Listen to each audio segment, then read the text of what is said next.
असली माँ कौन। एक महिला को शादी के 12 साल हो गए थे, लेकिन उसे संतान सुख नहीं मिला था। बच्चे को पाने के लिए उस महिला ने न जाने क्या क्या उपाय किए थे। डॉक्टरों के पास गई थी, बाबा भक्तों के पास गई थी, जिस मंदिर, जिस मस्जिद, गुरुद्वारा या चर्च में जाने के लिए कहा उस हर जगह गई थी। जिस भगवान का नाम लेने के लिए कहा उस भगवान का नाम लिया था, और जितने उपाय या उपवास करने के लिए कहे सब किए। कहते हैं ना कि अगर दिल से और तन मन धन से कोई चीज़ चाहो तो मिल ही जाती है। इस महिला को भी उसकी तपस्या का वरदान उसके बेटे के रूप में मिल ही गया। 12 साल के दुख, दर्द और पीड़ा अपने बेटे का चेहरा देखते ही सुख, खुशी और संतुष्टि में बदल गया। लेकिन अभी शायद उसकी तपस्या बाकी थी। शायद भगवान को अभी उसकी और परीक्षा लेनी थी।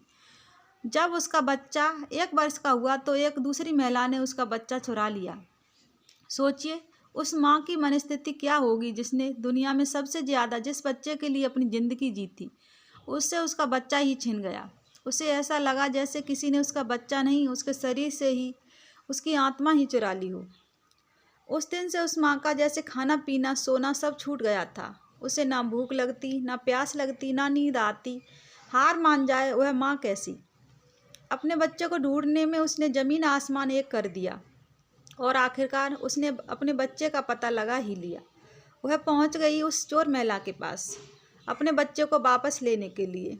जब बच्चे की माँ ने उस चोर महिला से अपने बच्चे को वापस पाना चाहा तो वह महिला ऐसे जताने लगी जैसे वह उसका खुद का बच्चा हो। जब बच्चे की माँ को लगा किसी भी तरह से बात बनती नज़र नहीं आ रही है, तब वो इस मुद्दे को राजा के पास लेकर गई। राजा के दरबार में दोनों महिलाएं हाजिर की गईं। दोनों ही महिलाएं उस बच्चे पर अपना पूरा हक जताने लगीं।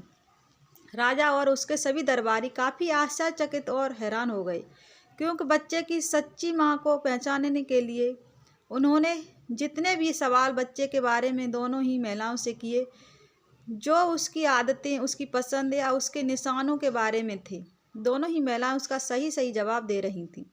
जब इस समस्या का समाधान निकलना नज़र नहीं आ रहा था तो राजा ने अपने खास और सबसे समझदार मंत्री से इसका निराकरण करने के लिए कहा।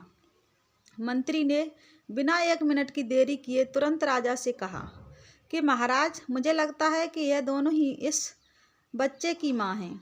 दोनों का ही उस बच्चे का बराबर का हक है। अगर आपको न्याय ही करना है तो सबसे बेहतर तरीका यही होगा कि आप बच्चे के 2 टुकड़े कर दीजिए और एक एक टुकड़ा दोनों माँओं को बांट दीजिए।